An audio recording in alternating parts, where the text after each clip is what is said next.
The Man of the Crowd by Edgar Allan Poe. Read by Yann Pillet.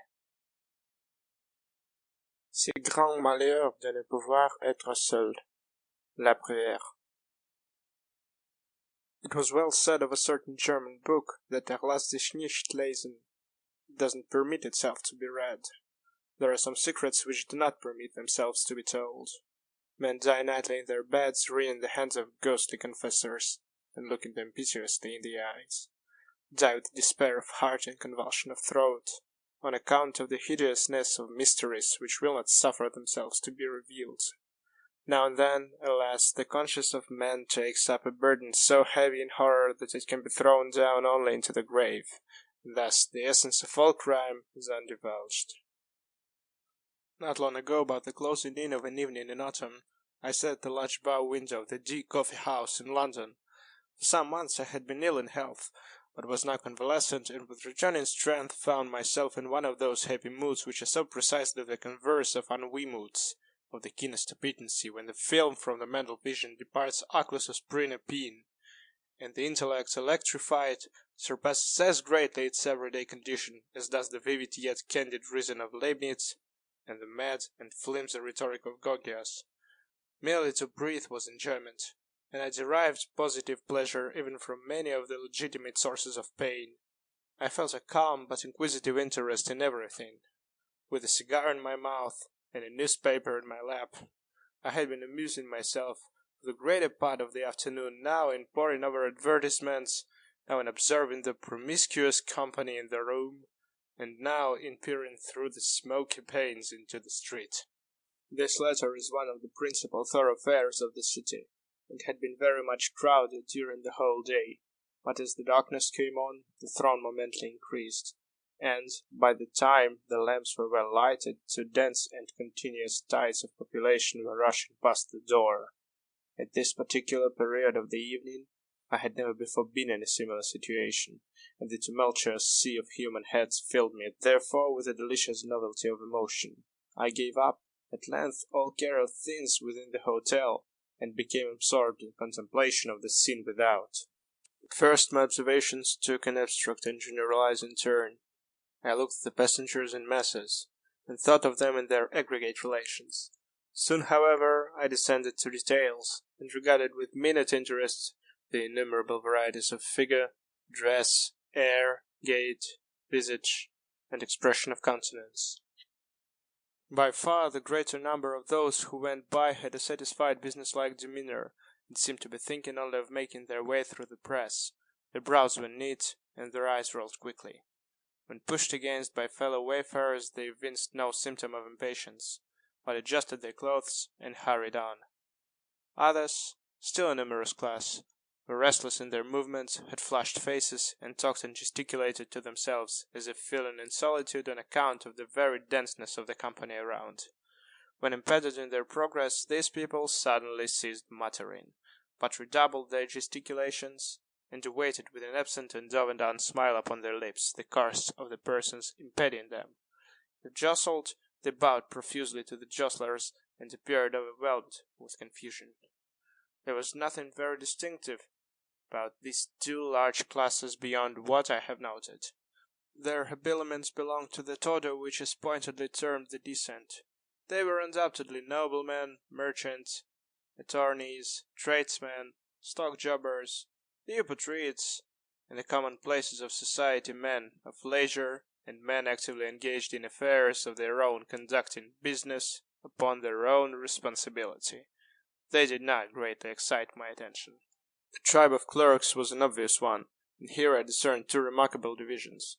There were the junior clerks of flesh houses, young gentlemen with tie coats, bright boots, well-oiled hair, and supercilious lips, setting aside a certain dapperness of carriage, which may be termed dischism, for want of a better word. The manner of these persons seemed to be an exact facsimile of what had been the perfection of bon ton about 12 or 18 months before. They wore the cast-off graces of the gentry, and this, I believe, involves the best definition of the class. The division of the upper clerks of staunch firms, or of the steady old fellows, it wasn't possible to mistake. These were known by their coats and pantaloons of black or brown, made to sit comfortably, with white cravats and waistcoats, broad solid-looking shoes and thick hose or gaiters. They had all slightly bald heads, from which the right ears, long used to pen-holding, had an odd habit of standing off on end. I observed that they always removed or settled their hats with both bands, and wore watches, with short gold chains, of substantial and ancient pattern. Theirs was the affectation of respectability, if indeed there be an affectation so honourable. There were many individuals of dashing appearance, whom I easily understood as belonging to the race of swell pickpockets with which all great cities are infested.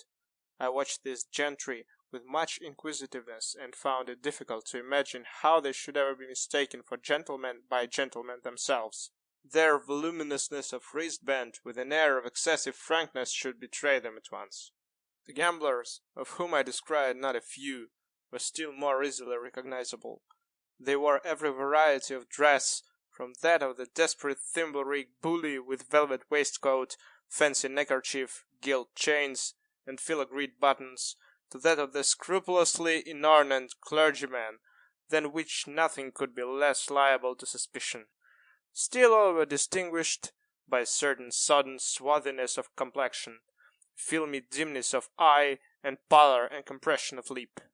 There were two other traits, moreover, by which I could always detect them: a guarded lowness of tone in conversation, and more than ordinary extension of the thumb in a direction at right angles with the fingers. Very often, in company with these sharpers, I observed an order of men somewhat different in habits, but still birds of a kindred feather. They may be defined as the gentlemen who live by their wits.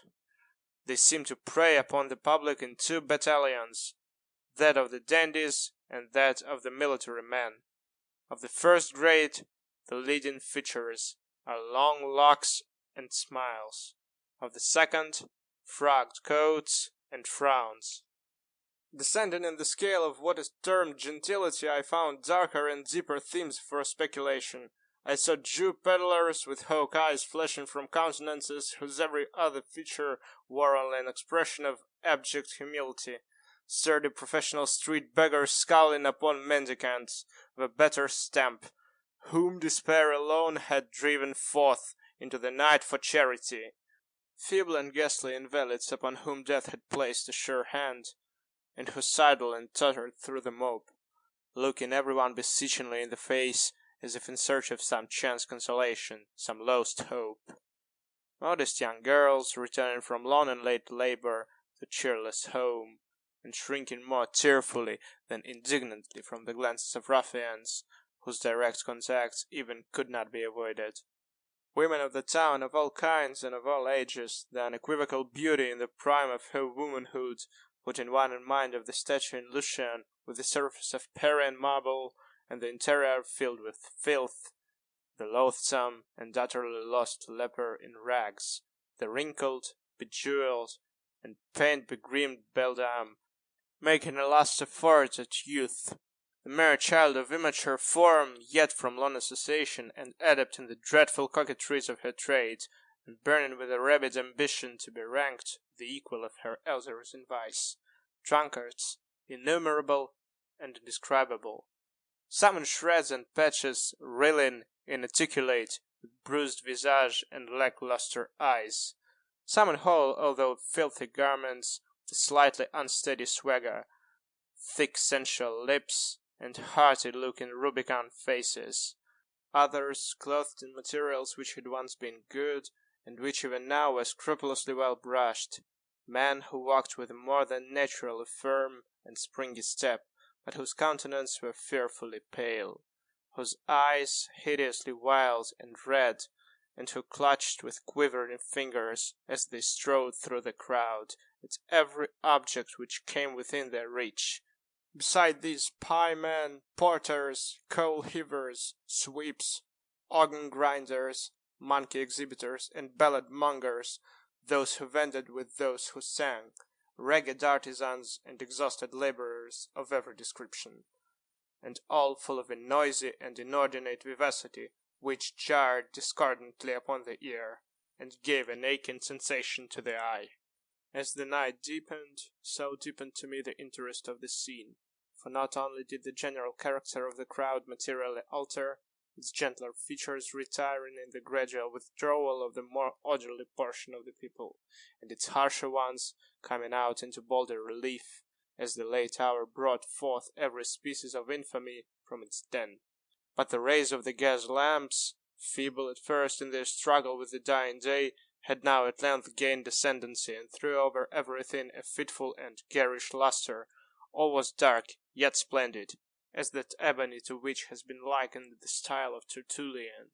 The wild effects of the light unchained me to an examination of individual faces, and although the rapidity with which the world of light flitted before the window prevented me from casting more than a glance upon each visage, still it seemed that in my then peculiar mental state I could frequently read, even in the brief interval of a glance, the history of long years.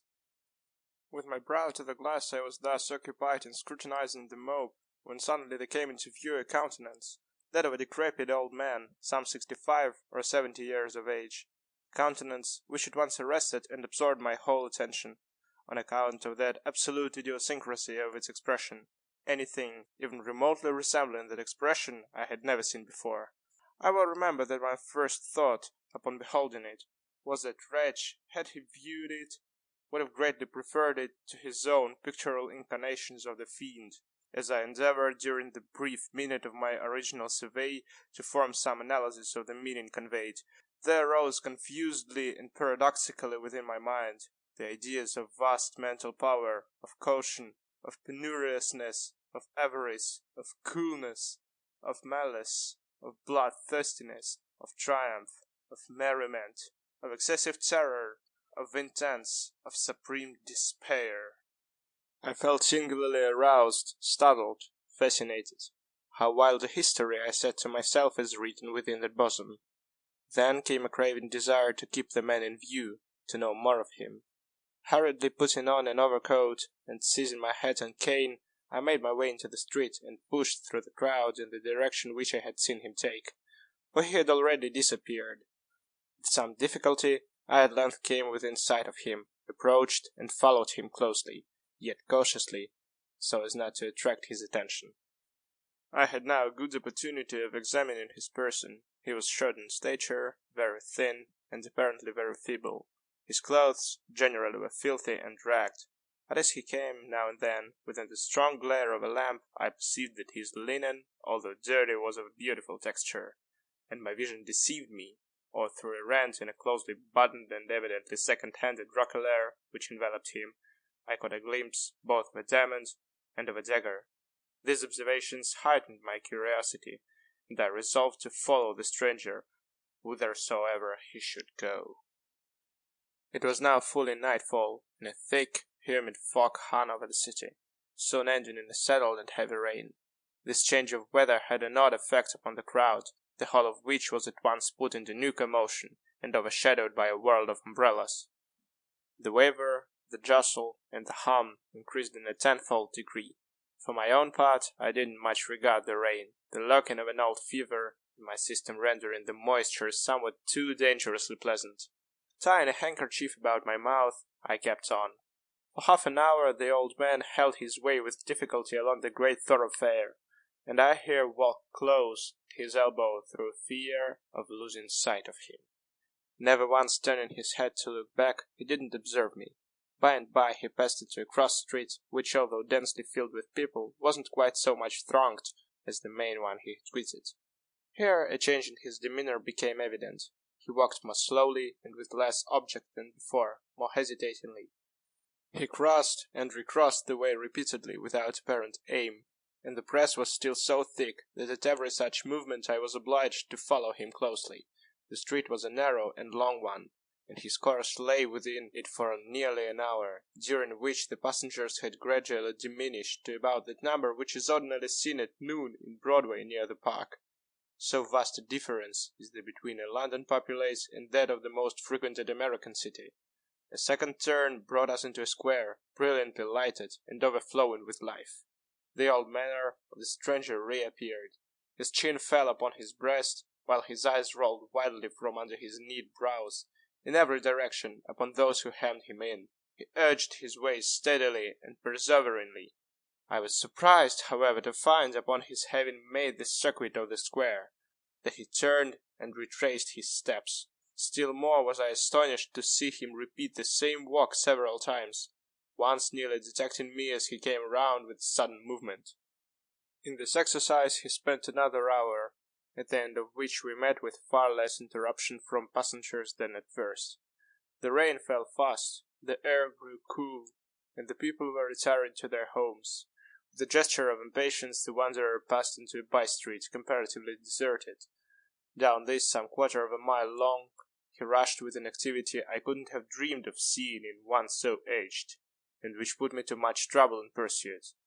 A few minutes brought us to a large and busy bazaar, with the localities of which the stranger appeared well acquainted, and where his original demeanour again became apparent, as he forced his way to and fro without aim among the host of buyers and sellers. During the hour and a half, or thereabouts, which we passed into this place, it required much caution on my part to keep him within reach without attracting his observation. Luckily I wore a pair of caoutchouc overshoes, and could move about in perfect silence. At no moment did he see that I watched him. He entered shop after shop, priced nothing, spoke no word, and looked at all objects with a wild and vacant stare. I was now utterly amazed at his behaviour, and firmly resolved that we should not part until I had satisfied myself in some measure respecting him. A loud-toned clock struck 11, and the company were fast deserting the bazaar. The shopkeeper, in putting up a shutter, jostled the old man, and at the instant I saw a strong shudder come over his frame. He hurried into the street, looked anxiously around him for an instant, and then ran with incredible swiftness through many crooked and peopleless lanes, until we emerged once more upon the great thoroughfare whence we had started, the street of the D Hotel. It no longer wore, however, the same aspect. It was still brilliant with gas, but the rain fell fiercely, and there were few persons to be seen. The stranger grew pale. He walked moodily some paces up the once populous avenue, then, with a heavy sigh, turned in the direction of the river, and plunging through a great variety of devious ways, came out, at length, in view of one of the principal theatres. It was about being closed, and the audience were thronging from the doors. I saw the old man gasp as if for breath while he threw himself amid the crowd, but I thought that the intense agony of his countenance had in some measure abated. His head again fell upon his breast. He appeared as I had seen him at first. I observed that he now took the course in which had gone the greater number of the audience, but upon the whole I was at a loss to comprehend the waywardness of his actions. As he proceeded, the company grew more scattered, and his old uneasiness and vacillation were resumed. For some time he followed closely a party of some 10 or 12 roisterers, but from this number one by one dropped off, until 3 only remained together in a narrow and gloomy lane little frequented. The stranger paused, and for a moment seemed lost in thought. Then, with every mark of agitation, pursued rapidly a route which brought us to the verge of the city, amid regions very different from those we had hitherto traversed. It was the most noisome quarter of London, where everything wore the worst impress of the most deplorable poverty and of the most desperate crime. By the dim light of an accidental lamp, tall, antique, worm-eaten wooden tenements were seen tottering to their fall in directions so many and capricious that scarce the semblance of a passage was discernible between them. The paving stones lay at random, displaced from their beds by the rankly growing grass. Horrible filth festered in the dammed-up gutters. The whole atmosphere teemed with desolation. Yet, as we proceeded, the sounds of human life revived by sure degrees, and at length large bands of the most abandoned of a London populace were seen reeling to and fro. The spirits of the old man again flickered up, as a lamp which is near its death hour. Once more he strode onward with elastic tread. Suddenly a corner was turned. A blaze of the light burst upon our sight, and we stood before one of the huge suburban temples of intemperance, one of the palaces of the fiend, Jinn. It was now nearly daybreak, but a number of wretched inebriates still pressed in and out of the flaunting entrance. With a half shriek of joy, the old man forced a passage within, resumed at once his original bearing, and stalked backward and forward, without apparent object, among the throng. He hadn't been thus long occupied, however, before a rush to the doors gave token that the host was closing them for the night.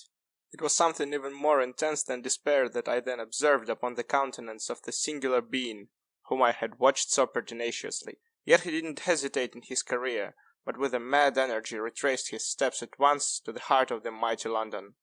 Long and swiftly he fled, while I followed him in the wildest amazement, resolute not to abandon a scrutiny in which I now felt an interest all absorbing. The sun arose while we proceeded, and when we had once again reached the most thronged mart of the populous town, the street of the D Hotel, it presented an appearance of human bustle and activity scarcely inferior to what I had seen on the evening before. And here, long amid the momently increasing confusion, did I persist in my pursuit of the stranger. But as usual, he walked to and fro, and during the day didn't pass from out the turmoil of the street. And as the shadows of the second evening came on, I grew wearied unto death, and stopping fully in front of the wanderer, gazed at him steadfastly in the face. He noticed me not, but resumed his sullen walk, while I, ceasing to follow, remained absorbed in contemplation. "This old man," I said at length, "is the type and the genius of deep crime. He refuses to be alone. He is the man of the crowd. It will be in vain to follow, for I shall learn no more of him, nor of his deeds. The worst heart of the world is a grosser book than the Hortulus Anime, and perhaps it's but one of the great mercies of God that lass sich nicht lesen." End of The Man of the Crowd by Edgar Allan Poe.